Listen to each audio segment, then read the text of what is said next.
the Arvala C-Pro.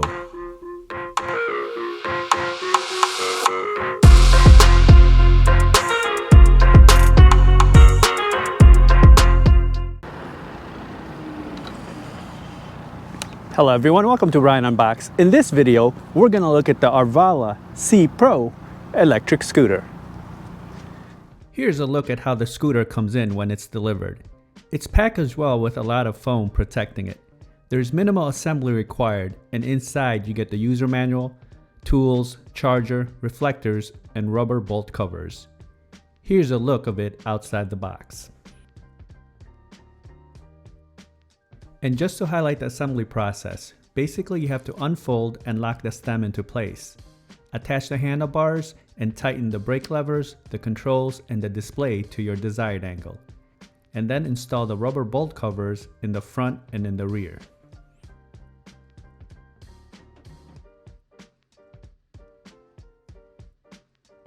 Going over some specs, the C-Pro comes in two models, a 52 volt 18 amp hour, which is the one I have, and a 60 volt 21 amp hour.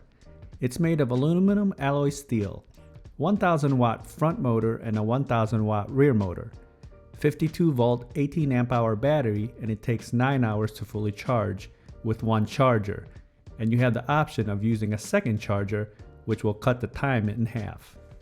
37 mile range, 37 mile per hour top speed, and has 3 riding modes: LCD display, NFC card reader, 10 by 3 inch off-road tires, front and rear mechanical disc brakes, front lights, integrated deck lights and turn signals, front and rear suspensions, and has a max load of 330 pounds.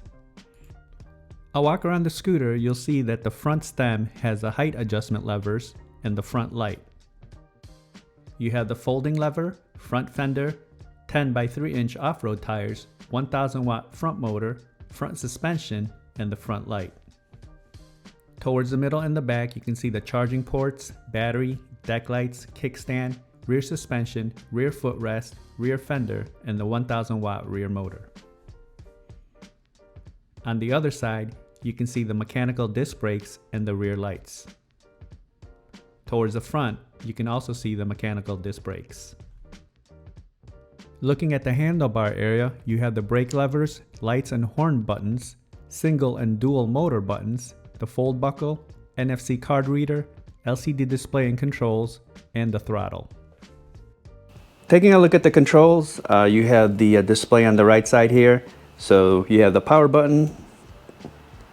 Once you turn it on, it's going to say card. So it comes with 3 of these NFC cards. So basically, you just want to put it over this reader here, and then that will unlock it. Looking at the display, it's a fairly decent size. It's not too big, but I prefer, the bigger displays. Pressing the plus button will increase the gear, so there's 3, and pressing the minus will decrease it. Pressing the power button will toggle the odometer and trip, and you also have the voltage.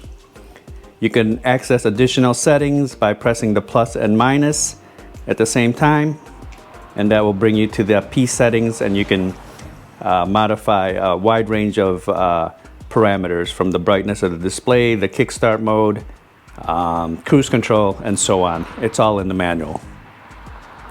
Looking at the left side here, you have your eco and turbo button along with the single and dual motor, and then you have your light control and the horn. So turning on the light button, this will turn on the front headlight along with the deck lights.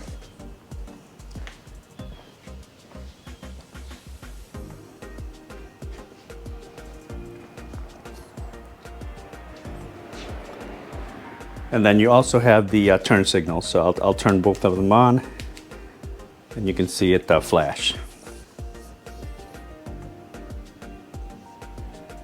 And the brake lights will light up once you apply the brake as well.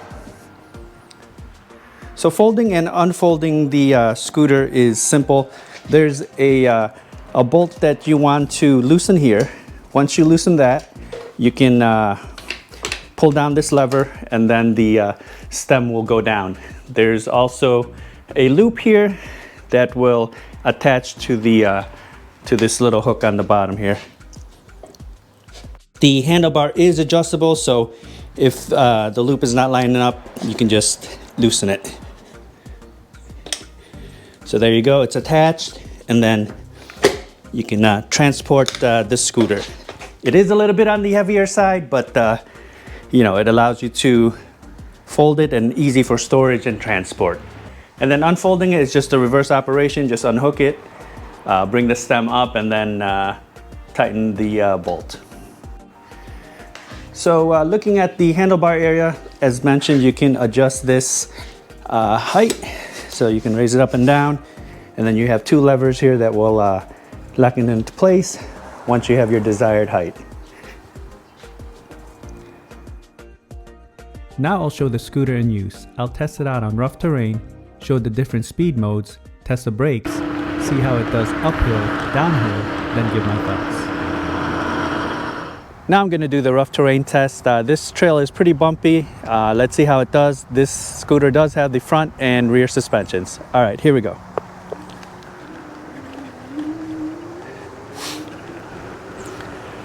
There's some good bounce to the board. All right, so far so good. Absorbing the bumps pretty well here. Taking on the gravel.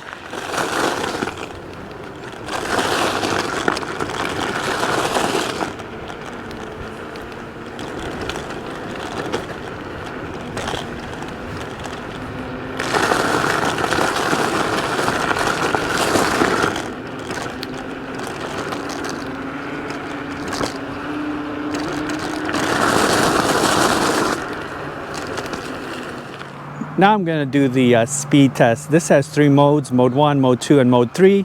I'll cycle through each mode and see how fast we can go. I'll do the single motor first, and then we'll do the dual motor. Okay, so single motor, mode 1. Here we go.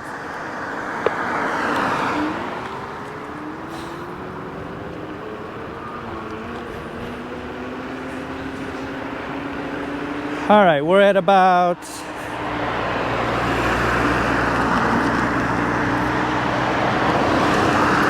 All right, we're at 19 miles an hour, 20.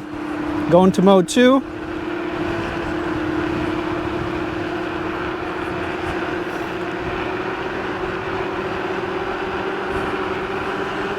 Hitting about 22, 24. Mode 3.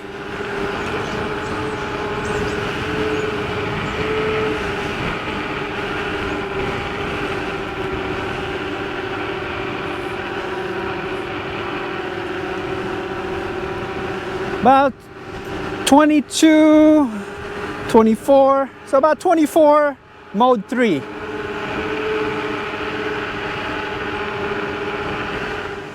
Okay, so we hit about 24 miles per hour in the single motor on the mode 3.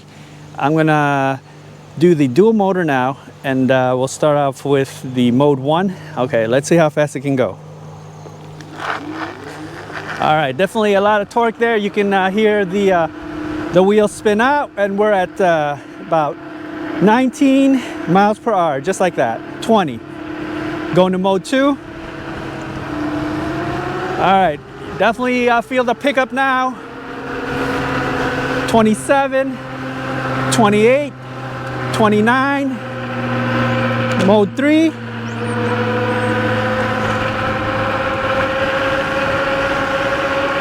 About 31, 32.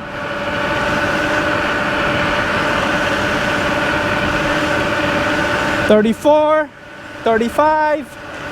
All right, slowing it down. Now I'll test out the brakes. I'll pick up some speed, and once I come into view, I'll hit the brakes, and you can use the parking lines as reference.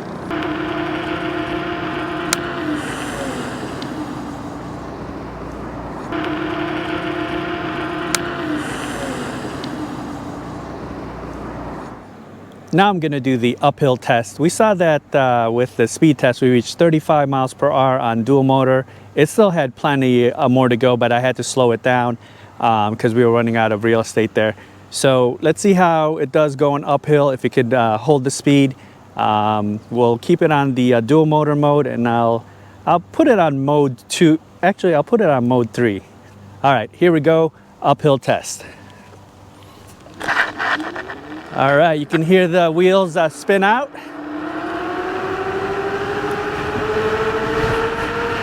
All right, we're beginning the climb here. I'd say about 26 miles per hour on the climb, 28. Plenty of power, no problems at all. We're maintaining about 27. A little bit of downhill here into the turn, just gonna let it glide.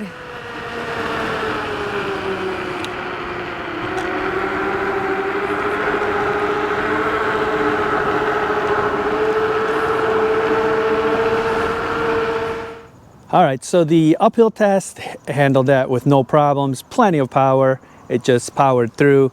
We were hitting about 27, 28 miles per hour going up the hill. Let's see how it does downhill. I'll keep it on the dual motor, and more than likely as we approach that turn on the bottom, I'll have to slow it down. All right, here we go, downhill test.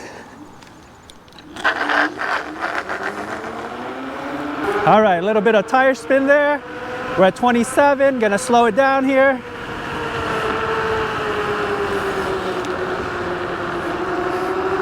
Very sturdy, no rattles, no vibrations, steering feels stable.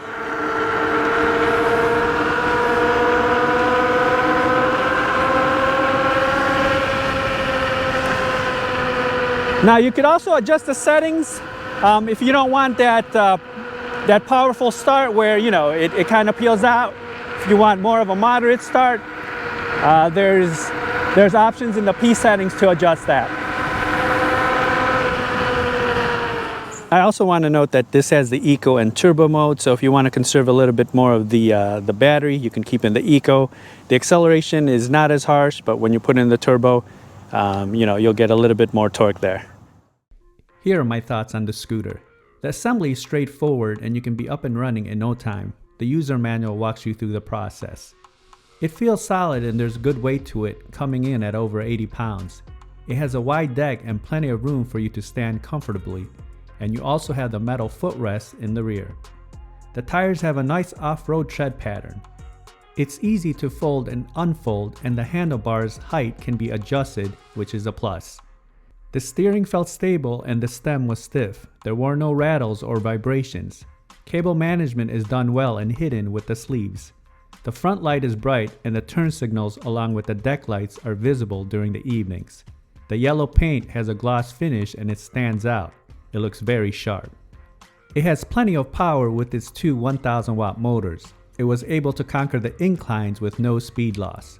I managed to maintain about 28 miles per hour going uphill during my test. Having the option to switch from single to dual mode is great, so you can adjust the power depending on the terrain or your comfort level. Tires do spin out a bit when accelerating when in dual motor, but you can adjust the start in the P settings. It was able to handle the rough surfaces. The front and rear suspensions absorbed the bumps, and there was a bit of bounce on the deck. And the off-road tires provided good traction. In the speed test, I was able to hit 35 miles per hour. This has an advertised top speed of 37 miles per hour and a range of 37 miles. This will depend on the speed mode, weight, and environment that you're in. The mechanical brakes were also strong and grabbed on quick, and it came to a complete stop with no issues. But I would have preferred hydraulic brakes, which you get in the 60-volt version. The display is simple and easy to read, but it does get washed out on sunny days. You have the option of the small display and a larger center display, which I would have preferred better. Arvala brings out the C-Pro model to compete with the Apollo Ghost. I definitely feel this has tremendous value at its price point. The design is sleek and it has plenty of power, and it provides a stable ride. This is definitely a great alternative to the Apollo Ghost in my opinion. So that is a look at the Arvala C-Pro Electric Scooter.